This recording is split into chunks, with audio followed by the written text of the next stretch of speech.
आजकल जो शादियां हैं वो क्यों इतनी ज़्यादा टूट रही हैं। जो मर्द है वो आज एक अपनी उस बीवी से खुश इसलिए नहीं होता क्योंकि उसको पता है कि उसके पास एक साहिब कहने लगे कि जो चीटिंग होती है ना, चीटिंग जो होती है ना वो बेसिकली एक्सप्लोरिंग होती है, that you are exploring others and many women are adjusting. वो इस चीज़ के साथ एडजस्ट हो रही हैं। उनको पता है, मैंने कहते सुना है कई दफ़ा कि हमें कोई इशू नहीं है। जब वो पानी उनके सर से ऊपर चला जाता है तो फिर वो कहती हैं हमने क्या कर दिया। लेकिन उनको वो बीवी फिर भी पर्दे वाली चाहिए, बीवी फिर भी हिजाब करने वाली चाहिए। तो क्या ये डबल स्टैंडर्ड्स नहीं है?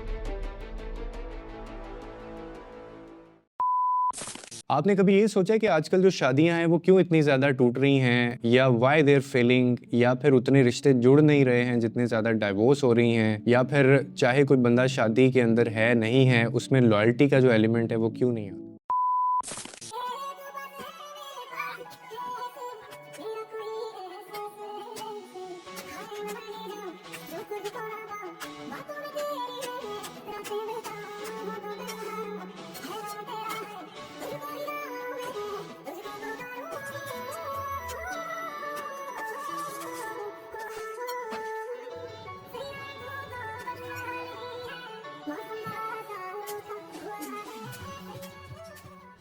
शाबाश बेटा।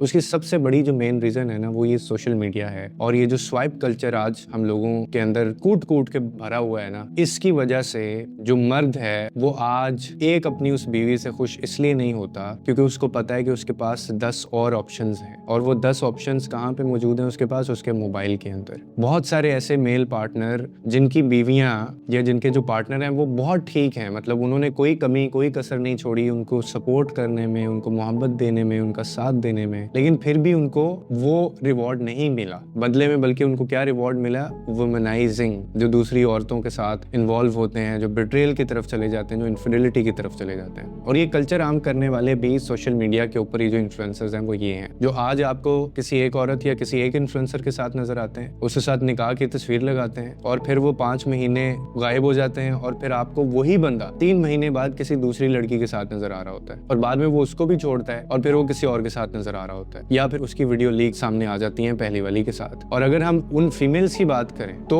अब वो जो मैंने 10 ऑप्शंस की बात की है, वो 10 ऑप्शंस के अंदर भी औरतें या वो लड़कियां इन्वॉल्व होती हैं। यानी इसका मतलब ये है कि अगर एक बंदा है वो अपने एक पार्टनर को छोड़ के वो कहीं और मुंह मार रहा है, या वो जा रहा है, वो टॉक्सिक ट्रेंड से वो हो रहा है मोटिवेट, सोशल मीडिया से ये वो वुमेनाइज कर रहा है, या किसी ऐसी कंपनी के अंदर है, तो ये जो लड़कियां, वो जो फीमेल पार्टनर्स होती हैं वो अवेलेबल कहाँ पे होती हैं? वो अवेलेबल भी सोशल मीडिया के ऊपर होती हैं। जिसका मतलब ये है कि सिर्फ इसमें उस एक बंदे का कसूर नहीं है। आप उस एक बंदे को सिर्फ ये नहीं कह सकते, हाँ उसको जस्टिफाई नहीं मैं कर रहा हूँ उसके एक्ट को, उसने जो किया वो स्टिल दैट्स रॉन्ग, वो गलत है। लेकिन मैं जो बात आपको समझाने की कोशिश कर रहा हूँ कि आजकल हालात और दौर इतना ज्यादा खराब हो गए हैं कि आपको जरूरत नहीं पड़ती किसी को ढूंढने की। और ऐसी औरतें, ऐसी लड़कियां, ऐसे इन्फ्लुएंसर्स भी हैं जिनकी हिट लिस्ट के ऊपर होते हैं ऐसे लोग जो शादीशुदा होते हैं और वो अपनी शादी से खुश नहीं होते। और ये कल्चर कहाँ से आया? ये कल्चर भी सोशल मीडिया से आया, क्योंकि उससे पहले ये चीजें नहीं होती थी। मैंने इतने सारे ऐसे मर्द हजरात देखे हैं जो इतने टॉक्सिक होते हैं और जिनके इतने डबल स्टैंडर्ड्स होते हैं, जो सारी जिंदगी अपनी वाइफ को अप्रिशिएट नहीं करेंगे, सारी जिंदगी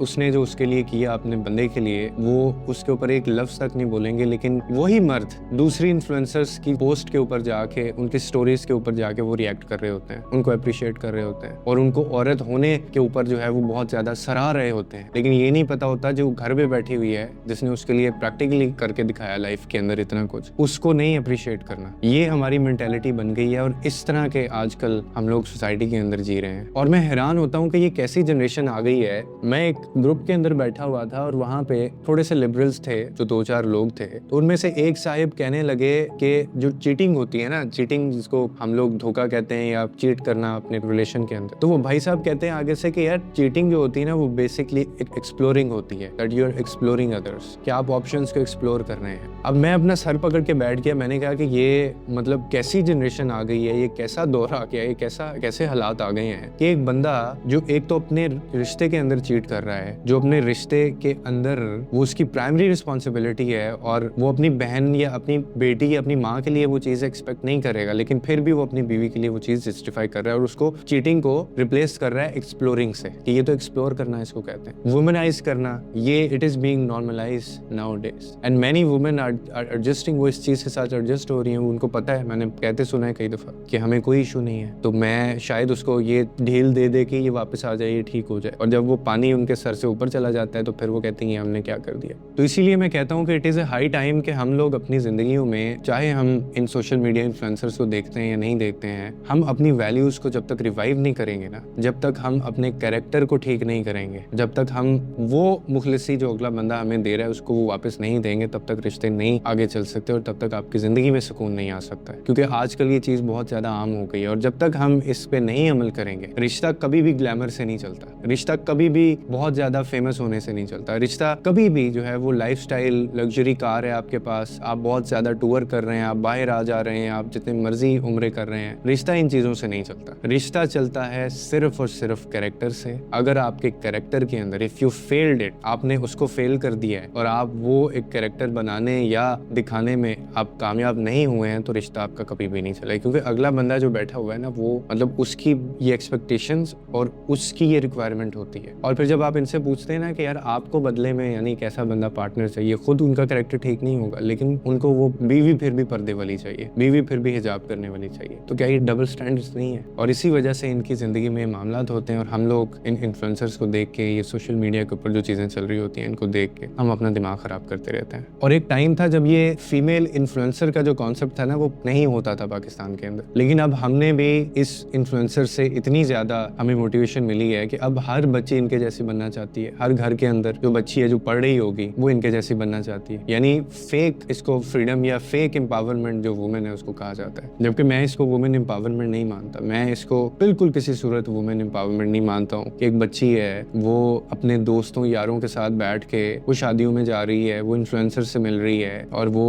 पता नहीं वो कहाँ से होके आ रही है, या फिर वो रात के 10 बजे बैठ के, उसका कोई दोस्त ही है, उसका कोई भाई तो नहीं होगा, उसका ये तो मुझे पता है भाई तो नहीं होगा, तो भाई के अलावा वो कोई भी हो सकता है, उसके साथ गाड़ी में बैठ के वो वीडियोस बना रही है, वो रील्स बना रही है और वो रिश्ता पक्का कर रही है इस तरह से, या वो और कोई इन्फ्लुएंसर है। तो मतलब आप इसको किस तरह से वुमेन एम्पावरमेंट कह सकते हैं आप? जस्ट बिकॉज के उसने अगर अपनी वैल्यूज ये सेट कर ली हैं और वो गलत वैल्यूज सेट की हैं उसने, ये कोई वैल्यू नहीं होती है जिसके अंदर आपकी शर्म, आपकी हया और आपके अपने मजहब की जिसके जो तालीम हमें, तरबियत हमारे अल्लाह की तरफ से, हमारे नबी की तरफ से हमारा मजहब हमें देता है, तो ये वुमेन एम्पावरमेंट नहीं है। मेरे नज़दीक वुमेन एम्पावरमेंट ये है कि जो बच्ची मेहनत कर रही है अपनी ज़िंदगी के अंदर, वो घर बैठी काम कर रही है, वो फ्रीलांसिंग कर रही है, या वो फेसलेस यूट्यूब चैनल चला रही है, या फिर वो चलो मार्केट के अंदर भी है, वो कोई काम कर रही है, वो इस तरह से जा के हाथ नहीं मिला रही दूसरों के साथ, या वो दूसरों की शादियों में गैदरिंग्स में एक लड़का बीच में खड़ा हुआ है और 4 लड़कियां इस तरफ हैं और 4 लड़कियां इस तरफ हैं और वो तस्वीरें ले रहे हैं और वो अपने अपने डायलॉग सारे झाड़े फेंक रहे हैं। So this is not women empowerment. ये आपको धोखा दिया जा रहा है, ये आपको पागल बनाया जा रहा है। ये मुझे नहीं पता क्या है, लेकिन इतना मुझे पता है कि ये वुमेन एम्पावरमेंट नहीं है। सो इन लोगों से इंप्रेस होके, इन लोगों से आप इंस्पायर होके, इन लोगों से इन्फ्लुएंस होके आप अपनी जिंदगी तबाह करने से बेहतर है जो अल्लाह ने आपको इज्जत वाली जिंदगी दी है, आप वो जिए, मेहनत करें, ख्वाब देखें और उनके लिए एफर्ट्स आप उसमें डेफिनेटली डालें, लेकिन ये वाली हरकतें प्लीज ना करें। आई होप हमेशा की तरह इस वीडियो ने भी आपकी लाइफ में कोई ना कोई वैल्यू ऐड की होगी। लोगों के लिए आसानियां पैदा करें, रब आपके लिए आसानियां पैदा करेगा।